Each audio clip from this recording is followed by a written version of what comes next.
Hello, I'm Colleen Gallagher, CEO at Onward and Upward, and you're listening to the Association Insights podcast, where each week we interview association leaders from across the country to hear how they're trying new things, taking big risks, and delivering value for their members. We'll explore the realities of what it means to work in and with associations and bring you the insights and inspiration you need to advance your career and make big changes at your association. Let's get started. Welcome back to the Association Insights podcast. I'm your host, Colleen Gallagher, and if you've been tuning in as part of the Association 100 audience, you're in the right place, I promise. Same great content, but a fresh new name. We're still bringing you expert perspectives, actionable takeaways, and dynamic conversations to help you elevate your association's communications, advocacy, and leadership strategies. Today, we're launching our March Leadership Series with a really exciting guest, Brandie Thacker, President and CEO of EPCOR. Brandie has been a pivotal figure in the payments industry since 2007, bringing a wealth of experience in training, consulting, marketing, and member engagement. She is both a certified association executive and an accredited ACH professional. We previously featured Brandie in an A100 article and had the pleasure of her meeting her last summer at ASAE, and we're totally blown away at how impressive she was when just taking on this new role. So we're super eager to dive deeper into her leadership journey and her insights, and I'm really excited for today's conversation. So Brandie, thank you so much for joining us on the podcast today.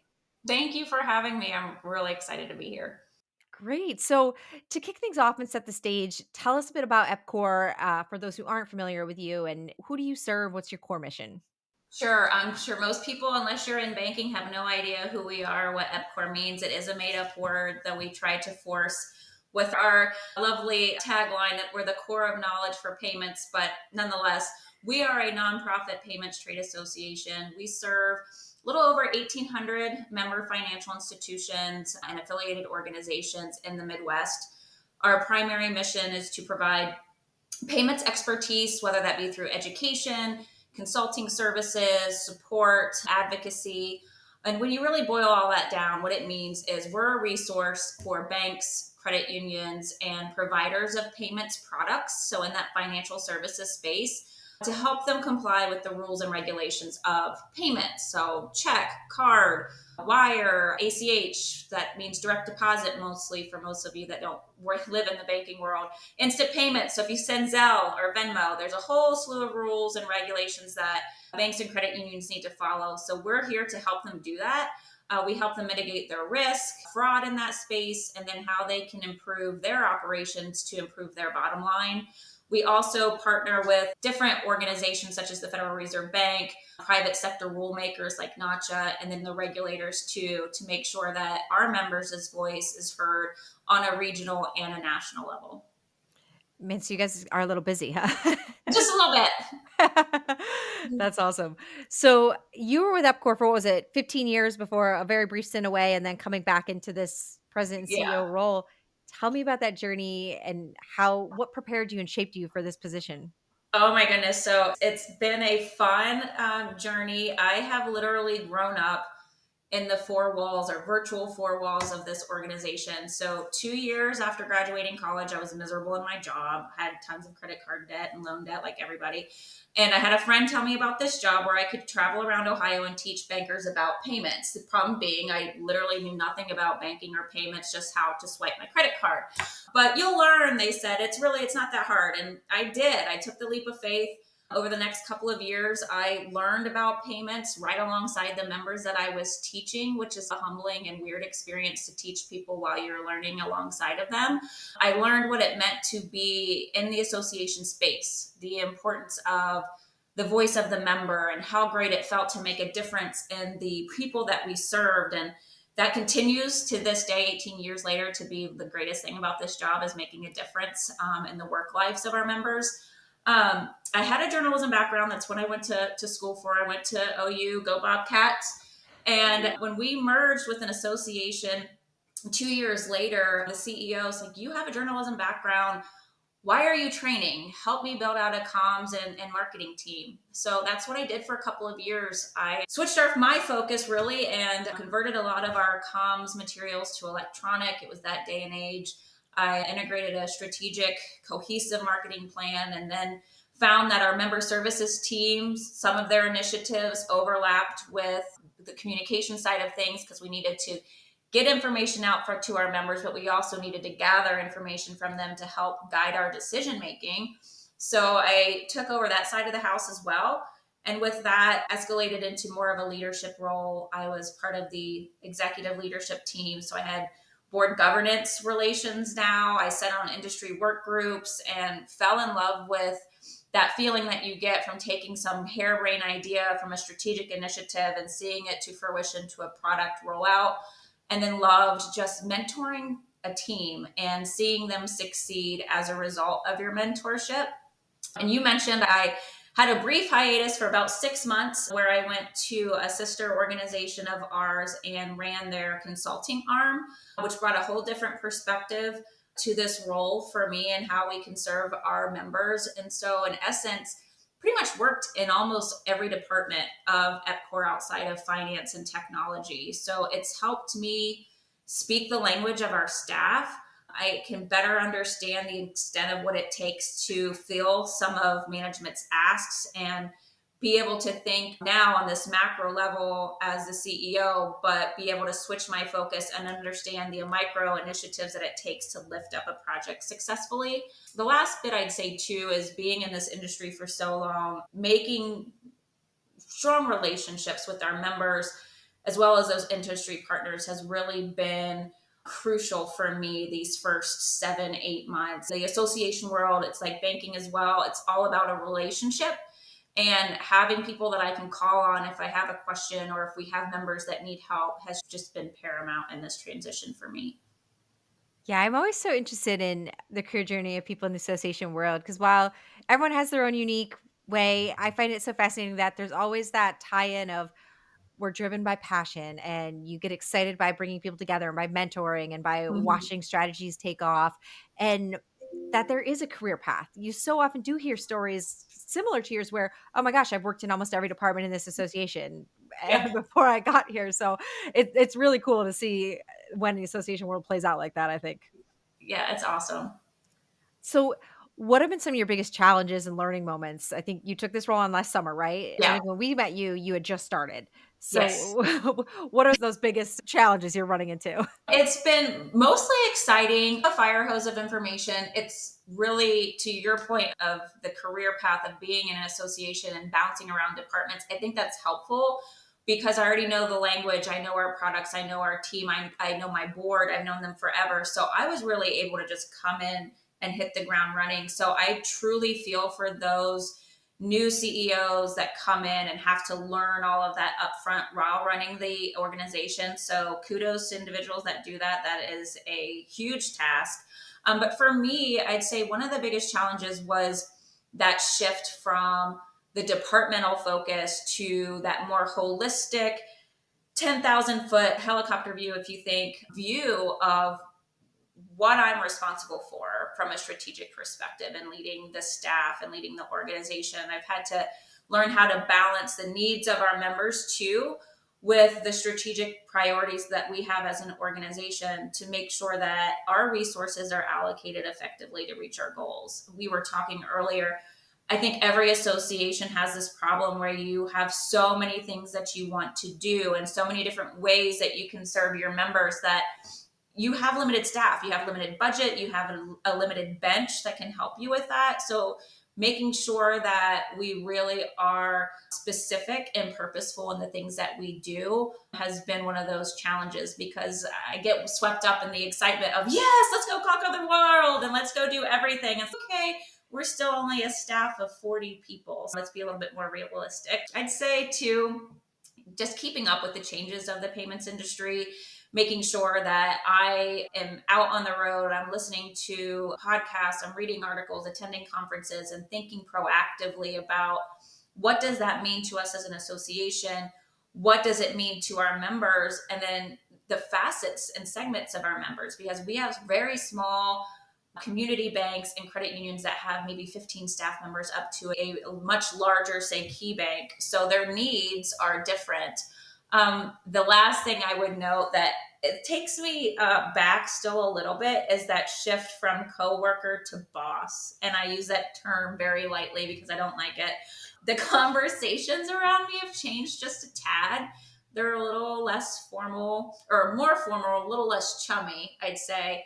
And I don't hear much of the office gossip, which is good, but I'm hoping it's minimal as we continue to work on trust and culture at our organization. But I think that's part of the title and the gig, and I'm okay with that. I just interrupt people and interject myself into conversations so that they don't forget that I'm still the same person. I just have a different perspective and maybe different priorities than I had a couple of years ago. Oh my gosh, I love that you brought that up because I think that's something we don't always talk about that, but that's a real very real thing when Yeah. you all of a sudden have that title. It does almost make you a different person. Yeah. It's like when The HR walks in the room, right? Yeah. So, oh my gosh, HR here. No, I'm still the same person. I probably still say silly things and off color jokes that HR probably say I should say, but that's who I am. And at anything, I am an authentic leader. I am who I am. I love it. Authenticity. I'm all about that. Yeah. Too funny. It's funny you mentioned that CEO that comes in that's never been in association. I'm with you. My whole early career was in-house in association communications before I started this agency, and we specialize in associations because I know how well they Yeah. work so well. So I also can't even fathom learning that on the fly as your first association No, job at it that would be level. so overwhelming. And then it's like, how do you bridge that gap and talk to people when you know inevitably that they're like, how are you going to tell me how to do my job? You don't even know what I do. Right. Yeah. Yep. Which, touche. And to the same token, so you worked in these different departments. I do feel like in associations, there is maybe a bigger tendency to silo sometimes. That can definitely Yeah. be a challenge in associations, and you get really focused on what is your department doing. So, how do you take that shift from departmental focus to overseeing this entire organization's strategic vision?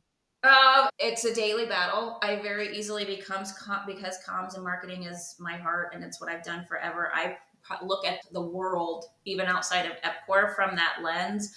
So I really lean on my leadership team, and we meet weekly to talk about all of our strategic initiatives. Where are we with them? We're using a balanced scorecard to measure our KPIs and how we report to the board. So we're constantly looking at those, which forces you to automatically look at it from a different perspective. Not to mention, everyone on my leadership team runs one of the divisions. Not only do I have folks there from comms and marketing, but the education person's over here going, hey, that's not really going to work from this perspective, or have you looked at this? And then the consulting person's like, why are you guys doing that when we're doing it here? So it's gotten a lot better. I think there's always room for improvement, but it is a constant battle for me to not go down that rabbit hole and of just what's been comfortable. Yeah, that's hard for sure. Shifting gears a little to focus more on the payments industry Yeah. itself. So obviously, all of us as consumers can see how much and how quickly things have changed. What are you all focused on for your members as you're addressing the challenges and opportunities they're facing? Really, the staff are so amazing at volunteering to raise their hand to serve on industry work groups. So we are on a variety of work groups to know what's coming down the pike before it's even thinking about being initiated into the industry, so that we can talk internally, that whole cross-functional team, about what products and services then do we need to create to make sure that our members, for if this is rolled out, they know what they need to do to be in compliance. So we look at everything from that education and outreach perspective too. But what we're really focused on right now for us is looking at technology. We've been behind the curveball for a couple of years from technology. So upping our game with education to make our virtual events be a little bit more user friendly and to allow for more collaboration. And then we are launching our new AMS in March. Thank goodness. I can't wait, with a whole new website, a whole new store experience for our members, so that they can get what they need to get to a lot easier. From a learning perspective too, one of the things that we're trying this year is people have preferences on how they learn, or they have restraints. Maybe it be a budget constraint, or their location, or they don't like to travel, or they just prefer to learn, in person or virtually. So we've put together packages for our members so that they can go onto the website and just say, hey, I'm a card person. I don't want to go through all of these courses or this huge store of everything that you have. Just give me what all I need to know about card. So that's something that we've done this year to make it just a little bit easier for them to sift through the overwhelming amount of information that I think is available to us. So that's really our focus this year, is technology to be more efficient as an organization so that we can then get things out to our members more effectively and more tailored to their needs as well. Yeah, that's so interesting you really focus on that, because I do think one of the hallmarks I see in every successful association is it's not, this is what our members want and need, we're just going to push this out. It's, we're listening to them, we're talking to them, we're going to tailor it, we're going to give that to them in different formats, so different people, because not one size doesn't fit all. It just doesn't Right. anymore. So Right. that's really impressive to be covering all those bases, because it's not easy to meet all of those needs. It's really not. And then if you think about it, I know my inbox is just inundated with information. So these days I'm just like, subscribe. So if I'm sending check information to somebody that only focuses on card, they're immediately going to unsubscribe. So now we've lost that contact and the ability to serve them when maybe a couple years from now or 3 months from now, something happens in their world that they really need our information, and they're not going to get it this way because we weren't efficient in getting them what they needed. The last thing I'd say too, and this really goes along with technology, is just data and focusing on getting into what data we have, what data do we need to be successful, and how do we get it easily, and then how do we interpret that data to better make decisions for us as an organization, but also for our members. And can we see where there are pitfalls or there are members that are at risk from maybe an engagement perspective by digging into that data? Yeah, data is everything. Yeah. So you've got the new AMS rolling out. I know you've also spoken a bit about AI and how that can change the way you serve members. What are you seeing for the future of associations in general, but also what are you guys thinking on that front? We're definitely looking into AI.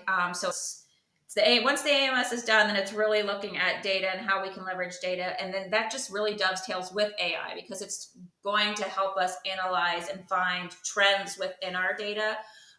We are also looking at too, how can the various departments utilize it to be more efficient? How can you take those mundane tasks that you really don't need to have a subject matter expert do away from them to free up some of their time to be more creative, to create more products and services? To our point earlier, when we were saying how stretched associations are just from a budget and a talent perspective, leveraging AI to get rid of some of those just mundane tasks is going to be super helpful for us. And then what's really interesting, we just partnered with a firm the fall of last year. We announced that they have a product that is helping our members get really quick access to payment system rules. So how are we partnering together to offer some of our education to help train their bots to be more effective? So while this gets back to how do you like to learn? How do you like to speak to people?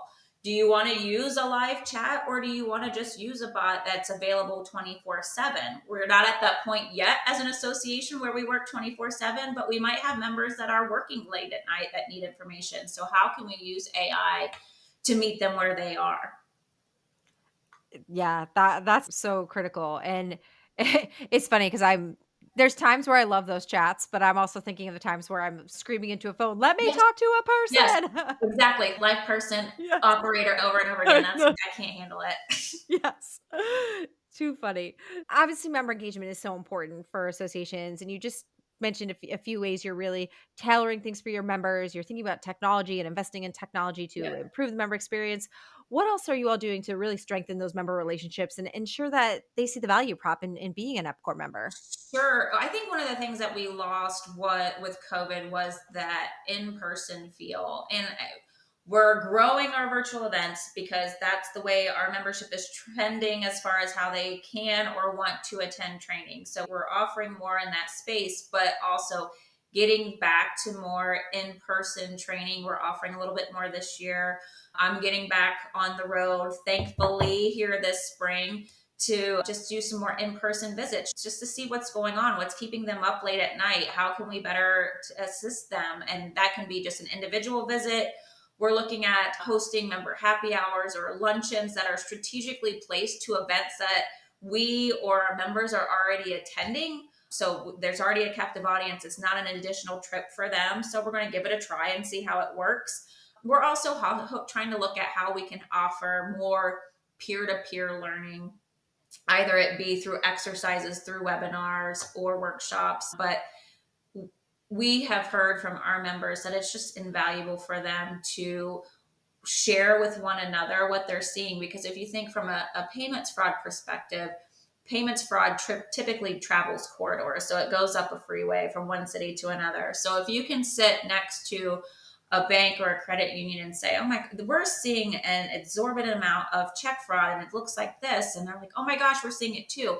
They know what's coming. And so they understand and they know firsthand what each other is going through. And then you can find, and just like speaking earlier about relationships, once they have that connection, they can call on each other months on end to share notes or to look at how to do things better. So trying to figure out how we can offer up those opportunities for them to have that peer-to-peer learning is also really important.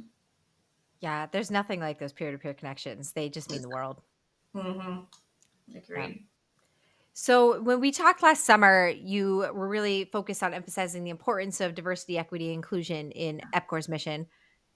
We know there's some things going on in the world right now around DEI, but I'd love to hear, how are you focusing on this? How are you trying to drive that inclusive environment for your staff and your members? Yeah, absolutely. So we seek to diversify our board and our staff just to reflect the diversity of our membership. You need to be able to speak a language, understand the world in which our members are operating. If you just look at it from a demographic perspective of organizations, we have small, large, medium, national, regional, local. We provide training to our staff on cultural sensitivities, and inclusive leadership practices are a must every single year for all of our supervisors. In our vendor management processes, we identify partners that promote diversity and inclusion. We keep track of minority-owned businesses and tend to track that way to support them when we can. We're in the midst of, we're about 25% way through a year-long exercise on building trust as a staff. And it's really stressing the importance of valuing all viewpoints and letting everyone's voices be heard. So this is one of those two heads are better than one in most cases, and listening before you speak are concepts that I really take to heart in my leadership role. And I stress that throughout our association as well, because if people don't feel comfortable to share their views or raise their hand, they may have the best idea in the entire world, but if it's not been encouraged to been raised up, it's never going to reach our members. So I've never understood why you hire staff and team members that are experts in what they do, and yet you hold them down or bind them to not share those ideas. It's two things working against one another. So that's really what we're focused on this year. Yeah, amen. I love the focus on trust, because that just makes everything better when you've got that environment of people working together and really Right. believing in each other. Right. If we can't work with one another, how are we going to help our members? Exactly. One thing I always love seeing is a communications leader transition into the Mhm. C-suite. And it just, I obviously am biased, but think it's such a perfect fit, but Yes. would love to, to know, what leadership lessons have you taken from that, and what's been most impactful for you? Yes, you're speaking to the choir here. I would say for me, it's the importance of just building on this last conversation, trust and transparency, making sure that you are building trust and maintaining open and honest communications with your staff, with your members, with your industry partners is just really crucial for an effective leader. We practice full transparency as a leadership team at EPCOR, obviously to the point that it's ethically and legally that's something you can do, but no questions off limits. If I can't answer a question, I explain why I can't answer the question, so it doesn't look like I'm trying to hide something. We've rolled out just the fall of last year, and now we do it on a quarterly basis, town halls for our staff, where there is absolutely no agenda. And it's a free forum for our staff members to come and ask questions of our leadership team. And I've found that those have been so amazing in just building camaraderie, but also raising up to leadership things that we may not have thought were a big deal that were. or things that we were making a big deal that the staff could have very well didn't care at all about. The other thing I would say too is explaining the whys behind decisions, which I think is incredibly important, which comes from a comms kind of minded person. Explaining the why you chose to or chose not to do something, particularly in an environment where you're wanting everyone's voice to be heard, is incredibly important. I didn't take your idea, Sally, or I didn't listen to this decision, or I chose to go this way, Matt, because X, Y, and Z is a lot more palatable, and it still encourages people then to raise their hand. I'd also say too, just in that environment where you're encouraging people to ask questions, to offer viewpoints, because I know that I don't know everything. I know my leadership team doesn't know everything. So we really need to lean on our team members to offer new ideas, to try new things, to not be afraid to fail. The last piece I'd say is just something that I've learned from previous mentors that I've been really lucky to have as my supervisors, and that's leading with empathy and compassion. Understanding the needs, the concerns of your team and your members is just crucial for building strong relationships. Getting to know them beyond just their title or their job function. What makes them tick? What do they do outside of work? Are they having a hard time with an aging parent, or they just become an empty nester, or whatever the situation may be? Everybody has a story. And our staff members are people, and they bring their life to work with them, intentional or not. And being a shoulder there or lending them your ear is just, it makes a huge difference with making that connection and building camaraderie. And if you have meaningful conversations and connections with your team, it just pays dividends in the long run. And I've said it a couple of times, associations are in the business of people, and that extends to your internal team as much as it does to your members. That's so good. The business of people. That's 100% what it is. That's one of the best descriptions I've heard. Thanks. Yeah, I'm just hitting the virtual like button on everything you just said there. But I can't, like I said, I can't take it. I've had very amazing people before me that would share their knowledge, and I've been so lucky to glean just tidbits of things that I can hopefully try to emulate in my leadership style and pass on to those behind me too. Yeah, that's fantastic. So, crystal ball time, when we look to the future of associations, what Yeah. trends do you think association leaders need to be paying attention to this year and beyond? Data is where it's at. I think you said that earlier. You need data to better understand your members' needs. You need it to track trends. You need it to track your performance. We have to be nimble in today's world where everything moves so quickly, and having data helps you make those decisions a little bit more quickly. I would say that dovetails though with technology, because you need the technology to mine the data. The one caveat I would give or warning is to not get overwhelmed with the amount of data that can be made available to you. Start small. What are your important KPIs that you're tracking? Start there. What is the data that you need to focus on those KPIs or those initiatives? Stay away from the shiny object or the data that can take you down a rabbit hole of weeks of looking at things just because it's cool. Stay purposeful, stay on top. Pick 3 things if you want to start small. What are the 3 big things that you need to focus on to be effective as an association? And then what's that data that's going to help you measure your effectiveness? I love that approach because I know so many associations who they truly want to take this data driven approach, but they are just completely overwhelmed by the amount of Mm, data they have and where to mm, start. So yeah, I think that's a good thought for how to focus in. yeah, So going back to your industry again, what are yeah. you most excited about for future of EPCOR and payments? Oh my gosh, it's always different. I have said since the beginning of my career, and I say it every single year, never have before have we ever seen so much change, and I just keep repeating it. But it's true. It keeps things fresh. Technology is abundant. The rise of instant payments, banking apps, open banking, fintech partnerships is just bringing so many new products and services, which then brings new rules and regulations. So for us, it's job security, right? There's always something for us that we need to be teaching our members, but I'm a career lifelong learner. I love to learn new things. So when the world changes as quickly as it does in all industries, it keeps me going. It keeps my interest. Nothing's ever stale, which is Yeah, great. that's for sure. So obviously you're early into the CEO role, but what's Yeah. your goal for how you want to leave your mark as EPCOR CEO? Okay, so I'll give you the canned, like obvious answer, which is to leave an organization that's stronger, that's more resilient, more impactful than it was before. But I'll give you my true answer for me personally. I want to be the leader that's remembered for empowering others to reach their full potential. I want to be the CEO who truly cared about her team, was a mentor for others that came behind her. I want a legacy that is bold leadership that took risks, where they had fun, they made fun of themselves, and they really embraced innovation. And yeah, I said that's what it is. It's all about the people. That's what I I want. I love that, and I think just having that attitude, I see only success in your future, so Thank that's you. I awesome. appreciate that. I love everything you shared with us today. I know this will be so valuable for our listeners. But before we let you go, we like to wrap up all of our podcasts with a little just for fun portion here, a little lightning round style. So, Great. first up is, have you gotten to get away to anywhere fun lately? Oh yes. Oh my gosh. We did Disney. Finally bit the bullet and went to Disney last, oh gosh, it was October.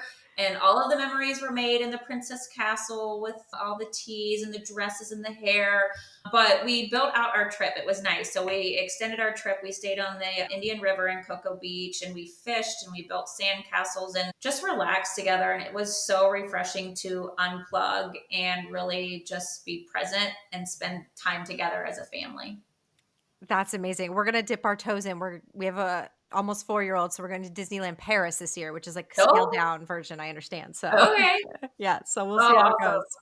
goes. But yeah, I love that. It's got to do it, right? You do. It's like a righthood Rite of of the passage. passage for parents. So yeah, but it was fun. We had a good time. One day was perfect enough for us, and then the rest of it was like we could calm our nerves after all that. We really Yes. did. We had a good time. Good, good.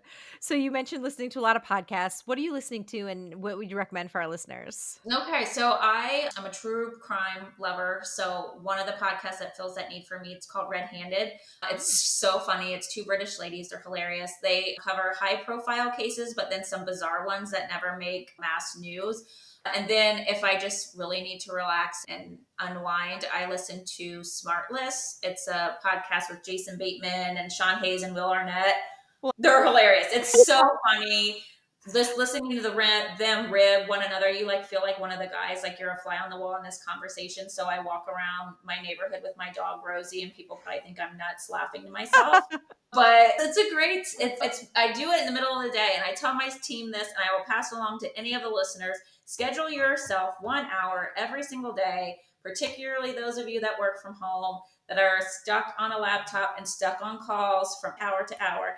Get up, go outside, do whatever you need to do. And that's what I do. I walk Rosie, I listen to Smartless, and I listen to, what's the other one? Everybody Knows Your Name with Ted Danson and Woody Harrelson. I've loved learning how people tick. I read autobiographies when I was little. So this is the same thing, just audio style. that's awesome. Yeah, I'll have to check out that last one. I haven't heard of that one yet. I haven't listened to Red Handed, but based on your description, you should also check out the audiobooks, the Thursday Murder Club series. Those are Oh, like hilarious. And it's a bunch of British senior citizens in a senior citizen home solving old cases that they've found and trying that to like sounds solve murder. It's so awesome. good. I love it. Okay, adding it down. Okay, so what's one place in the US you've never been to but are dying to go? So on my bucket list, and I'm trying to bring my husband, but I don't know that it's going to happen. But I want to work a dude ranch for a week or two. I No love to be way. on horses. I love to be out in nature, but it would totally be a city slickers type movie where I would be Billy Crystal who falls in love with the calf Norman and try and bring him home to my suburbs and raise a cow. But something about just being out with nature and the fresh air and trees and with animals that makes me smile. So one day I'm going to make that happen. Nice, nice. All right.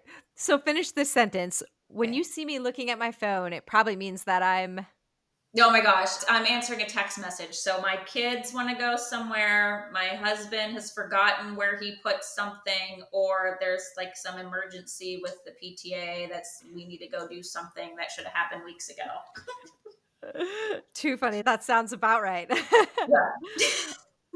Awesome. Brandy, thank you again. This was amazing. I love talking with you and learning about everything you're up to. So thanks for spending your time with us on the Association Insights podcast. Thanks for having me. I've had a blast. It's been great. That's a wrap for today's episode. The Association Insights Podcast, previously known as the Association 100 Podcast, is a production of Onward and Upward Marketing and Communications, where our mission is to make associations and nonprofits the go-to source in their industries through earned media and thought leadership. This podcast is an extension of our newsletter, a bi-monthly collection of best practices, top trends, helpful ideas, and smart strategies delivered straight to your inbox. Have you undertaken a big change at your association? Or do you have some words of wisdom from the trenches of association life? We want to hear from you, and so do our listeners. Drop us a note at info@onwardupward.com. That's info@onwrdupwrd.com. Be sure to subscribe, give us a 5-star review, and share with your friends and colleagues. We're available anywhere podcasts are found. Come back next week for more association insights and inspiration. Thanks for tuning in.